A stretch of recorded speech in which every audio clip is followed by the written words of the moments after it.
University, the time of your life, where you're supposed to have fun, make friends, party, and of course study a little bit, keep the balance, but you want to have a lot of time to figure out who you are, what it is that you're after, what it is that's going to make you happy. That's your expectation. But then you start studying. And studying is all you're going to do. Studying for one exam, and then you're done. Then you're studying again for the next exam. And it keeps going. It's a vicious circle almost. You never get out of it. And then when you have a break, there's internships. And then you come back from the internship, and it's the next exam. So it always keeps going. And sometimes it gets to be a little too much. For some people, just every now and then. But for a lot of people, too much. And not just once, many times. Sometimes all the times. According to studies, up to 85% of students in today's world, they feel overwhelmed, exhausted, anxious, but they also sometimes feel depressed. I mean, think about it. You're going to university to have fun, to figure out your life. You're not supposed to be depressed. But you make your way through it, you think. You're going to get it done, and once you're out of it, finally, when you have your job, then you get your life together. You're just putting it off for a little bit. But that time maybe never comes. According to other studies, and my personal experience, there's a lot of people in their work that are not fulfilled today. If it's 90% or less, doesn't matter. Even 10% is too much. And obviously, there's people that are very frustrated and some people that are less frustrated. But just the fact that you're not doing what you love, that's a really disturbing reality. And I met people in their 20s when I did these internships, beginning of their 30s. And I asked them, do you like what you do? And they were like, nah, can't wait for retirement. I'm like, dude, retirement? Like you just started. You got 40 years ahead of you. Yeah, I hope they're going to be over soon. While this might be a little exaggeration, I too had this ambition to figure out who I was, what I wanted to do. And it was one of my goals to figure that out during university. But time flew by. And after it felt like just a year or so, suddenly I found myself in the last semester. I had finished all my master courses, and all I had to do was finish my thesis. And I realized I did all these things. Like I learned, I did these exams, I did internships. I didn't really like any of it. Not as much as I wanted, though. So I figured out, okay, I gotta do something about that. I was really feeling unhappy, but I didn't know why. I had no idea what I was supposed to do. So I said, I'm gonna take a break. Just go get away for a while, just for 6 months. Take the semester abroad, do my studies, take a few more classes, just for the fun of it, and relax. Work on myself, figure out who I am. That was my goal. But I had no way of knowing, I had no clue where to start. So I just started reading on the art of living, how to be fulfilled, how to be satisfied. And the stuff that I read freaked me out. I realized two things. One, I hadn't been in the present moment any single time for the last 6 years of my studies. I was always thinking about the next thing, always thinking about the next exam, the next internship. I had reached a goal and I was off to the next one. And it was always about studying all the time because of my career. The great vision that I had when I entered university, what I wanted to become. Well, turned out through all my internships, I'd figured out that that wasn't the industry I wanted to go in, and it wasn't the job that I wanted to do. So what I ended up after my studies was figuring out that I had not been in the present moment, and I had a vision that no longer held up. That freaked me out. And I did a lot of soul searching, and I enjoyed life. I spent a lot of time with people that were happy and tried to figure out what it was they did. And I understood one thing. Happy people, they're happy in the moment, and they're also happy about their future. They know that what's coming is good. So they get up every morning, but they also enjoy the ride. And I thought, that's a good mantra for life. And how a lot of students do it when they're away. I did something crazy, and I got a tattoo. Love the life you live the life you love. And I got it right here on my arm. Why? Because every morning, I wanted to make sure that I read it, and that this was my ultimate goal in life, to figure out how to do this. So I kept on reading, because I was super stoked and motivated. I had a lot of adrenaline. I was pumped up, but maybe that was just, wearing off from getting the tattoo. So I opened the first books and I kept reading and reading and reading, and it didn't take too long, and there it was, a formula. Personal growth is happiness. Pfft. Why didn't everybody tell me before? I mean, it makes sense, right? So solve for X, personal growth, and you got it. It's easy, I thought. So I kept on reading. And then I found more stuff because I thought, like, what personal growth, like, what is that? And then I read something about something called the highest self. I thought, like, okay, highest self, who is that? What's that dude? Where do I find him? What is he gonna, like? And I started to imagine this, like, being on the bottom of a mountain, and then up top of it, in the clouds, there was, like, some guy waving a huge wave with happiness on it.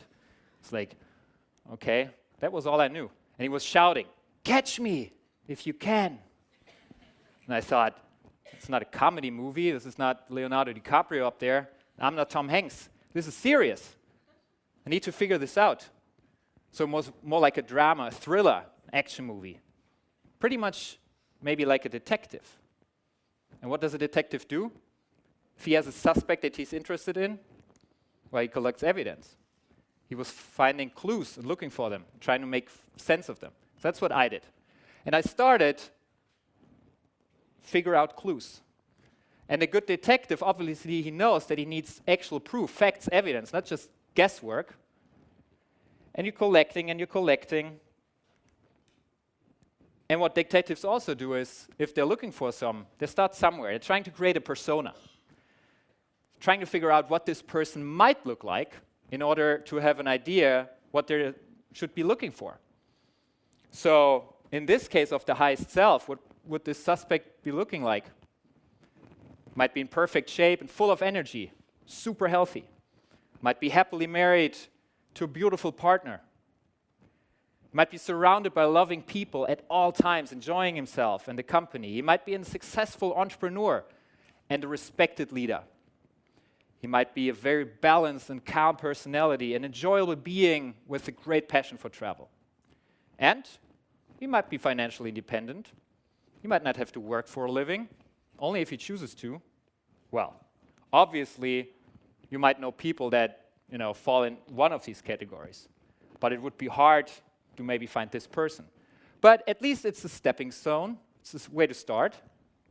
So what a detective also does at some point, he looks at the whole picture, right? He looks at the evidence he has and what blanks he has to fill, what blind spots. So that might be what it looks like, the evidence he has. It's evidence on the characters around the persona, the personality. Health, he got an idea.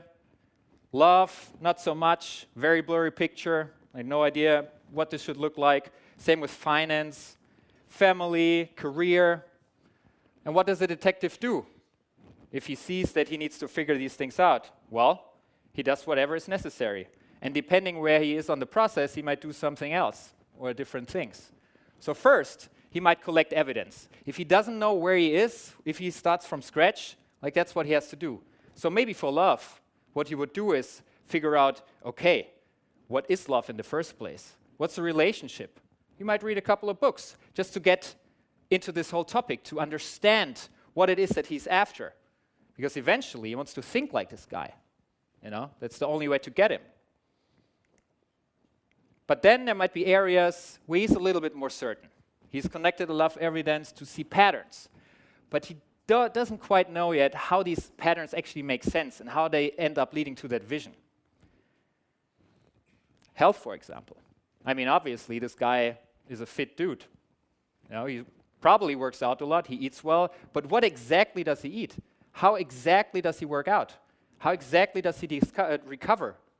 No idea. So there's a few things that he could test.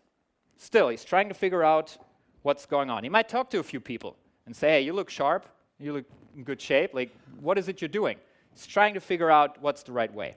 And then you have these areas where you're not just certain about what it is, but you've also figured out what the best approach out of all of these is.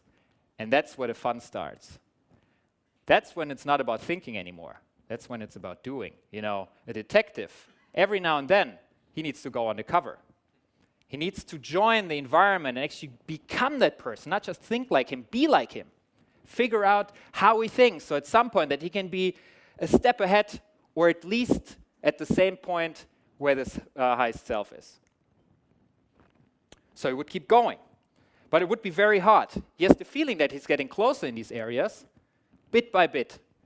But he feels that it's going to be uncomfortable at times. He's really stretching. He needs to put in a lot of effort. It's not easy. He needs to really get out of his comfort zone. And then he has this feeling. The more he finds out, the more he tries, like, this high stuff must be somewhere. I can feel it. Maybe it's just behind the next tip on the mountain, behind the next corner. And he keeps going. And eventually, he sees him for the first time. There he is. The cloud's gone. You can see him very clearly. That's him. That's got to be him. And this guy's waving the flag with happiness on it. And he's shouting at him. Listen to me. Wait, I got a few questions for you. How are you doing this? Happiness. I need to talk to you.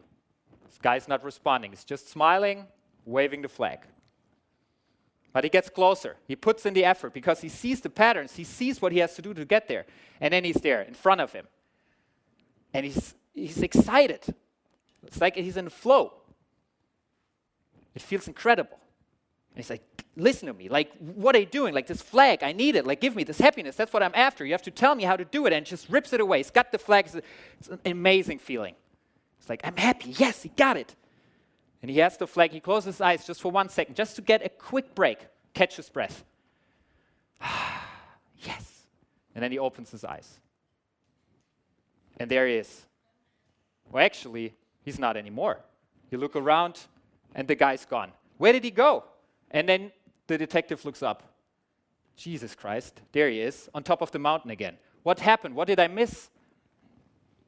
Well, he's pretty exhausted. So he thought, I was very close that day. But now I need some rest. I need to, figure out what went wrong, what I missed. So he might take another look at the evidence that he has collected. So he understood that he's improved a few areas, but there was more stuff that he needed to figure out.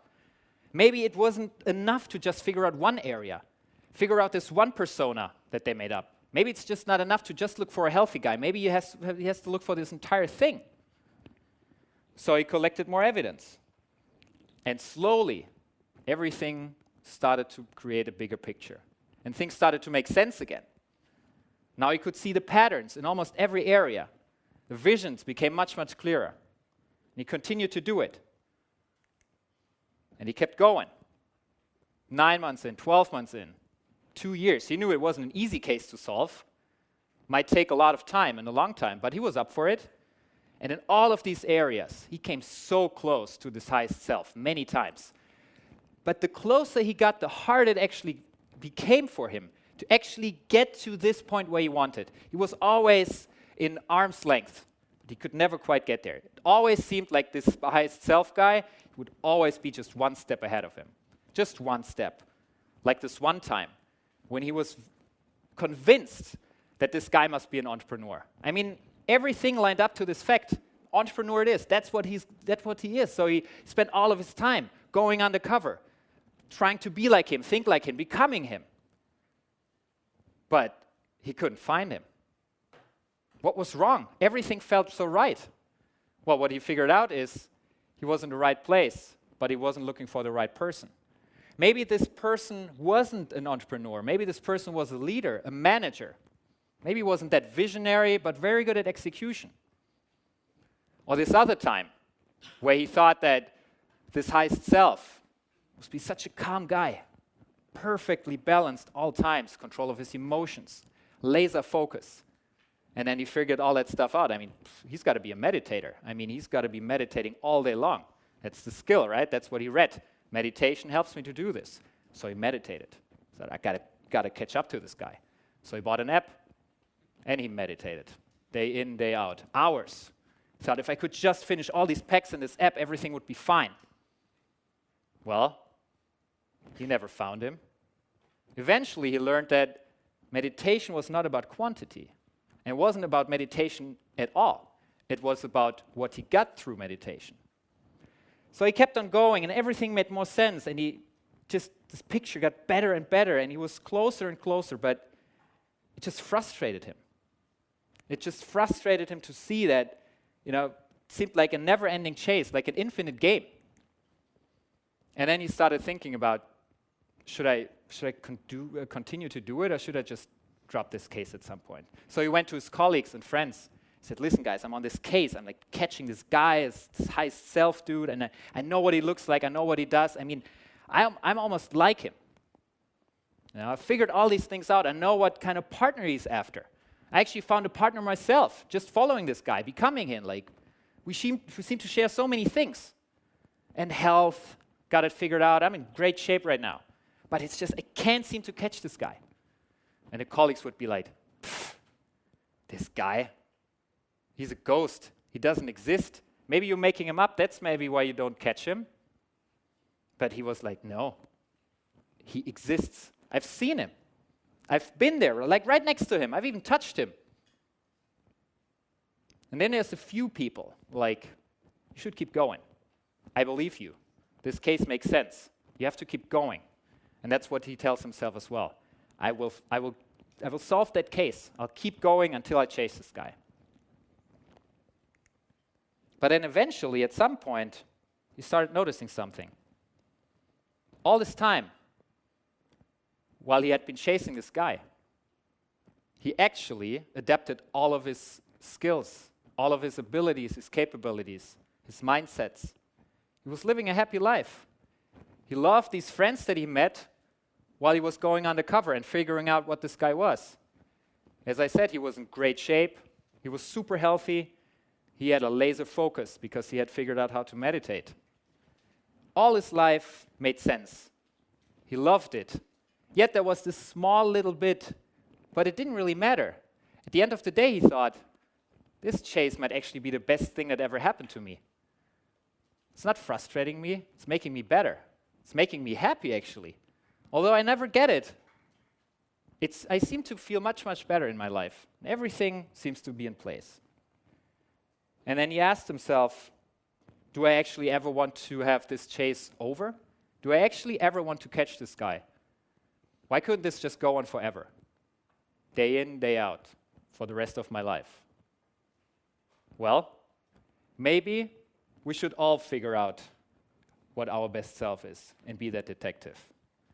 I promise you, it's going to be the case of your life. Thank you.